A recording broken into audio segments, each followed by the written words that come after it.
After using the S24 Ultra for the last year or so, I've got my hands on the S25 Ultra and we're going to do some quick impressions. But before that, let's start with what's new about the S25 Ultra. Namaste, we're DHRME. Do horses really make Elmar? I'm first going to start with the hardware because in terms of hardware, the S25 Ultra as usual is packed. So it has the Snapdragon 8 Elite for Galaxy, similar to the version they had with the S24 last year. All models this time, including the S25 Plus and the S25, are getting 12 gigs of RAM. I think you need that for all the processing that's going to happen for all the AI stuff. Another upgrade on the S25 Ultra, which I think is very underrated, is that the vapor chamber is even more enhanced. So it is now 40% bigger. I don't know how Samsung is doing this because I mean, the phone is pretty much the same size, maybe a little bit thicker than the S24 Ultra. It's also rounded for an improved grip, as you can tell, than the S24 Ultra. So this is what I've been using for a year. And let me be very honest, people always complain about the S24 Ultra digging into their palms or whatever. I never hold it like this. Who holds their phone like this? It's so big, ended up holding it like this. So for me, that was not a big deal. But if that was a big deal to you, congratulations, now you have rounded corners. And you can see that the bezel around the screen is also reduced. This is the S24 Ultra and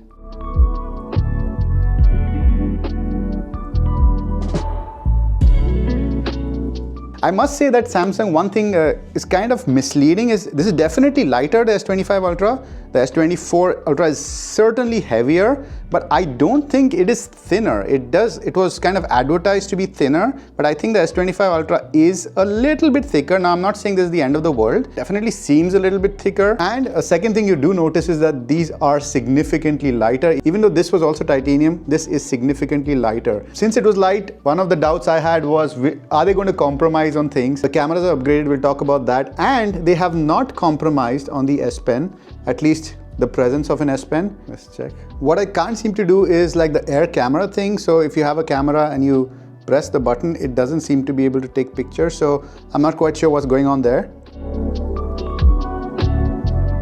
On the battery tech, battery is still 5000 milliamp hours on the S25 Ultra, same as the S24 Ultra. However, I can imagine due to more kind of optimizations that the S25 Ultra will perform a little bit better than the S24 Ultra. So you do see a bit more information on battery on the S25 Ultra. You see things like battery cycle count, manufacture date and first use date, whereas you're not seeing those kind of things on the S24 Ultra. So interesting that Samsung has added that information in the settings as well.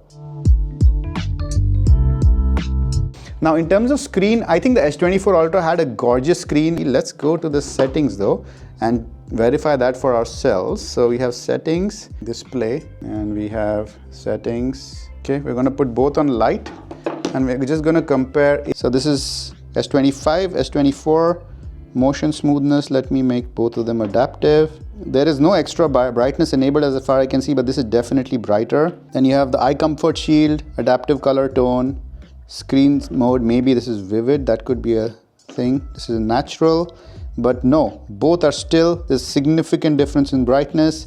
The font style, the resolution is both same, FHD+. There are no real settings here. I've turned off edge panels on mine. There's a navigation bar, accidental touch this thing, shows charging information, screensaver. So the settings seem to be exactly the same, but there is, where is 120? So both are exactly 120 Hertz. And yeah, there's nothing new in that sense, but the panel is definitely brighter on the S25 Ultra that I have here. Really the big story from Samsung here is about AI, and I'll go through briefly their sales pitch, but also give you my take on it. So some notes I have here is the AI that they're proposing there's a couple of things that's the same as before, and that's like circle to search. So if you hit this down, you get the whole circle to search thing. We've seen this before, not just in Samsung phones, but also in other phones. Another thing they're talking about is conversational AI. So a lot of natural language processing. So for example, in the gallery app, you now have this, and I say, photos of people. Yeah, so you can do stuff like that. You get conversational search. Again, I don't think that's necessarily a big deal. It's nice to have. I really like a couple of things. One is called AI Select. So I'm in the Samsung Gallery app and there's an option called AI Select. I can select by swiping up to get the bar.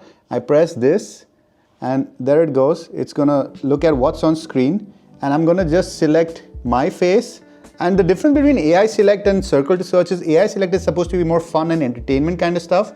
So I can do a generative edit of myself. Say I move it sideways so it'll fill in the corner and maybe it'll fill up the missing parts. Yeah, so you see the background is kind of filled in. So I think you can do stuff like that. You can make GIFs. That's what they told us. So the AI Select is kind of more of a fun thing. The really interesting thing that I'm interested in is cross-app actions. So essentially what you can now do is you can use AI agents, and AI agents are basically things that do stuff on your behalf.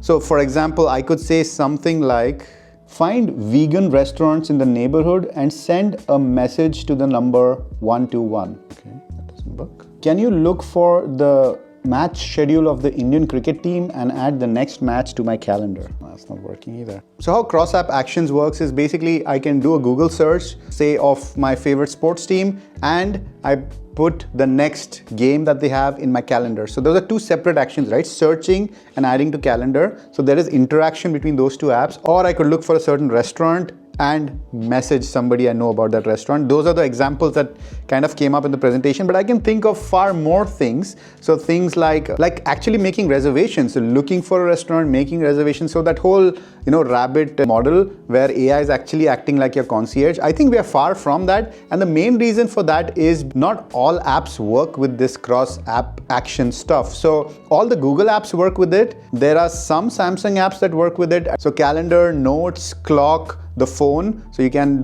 do actions with these apps.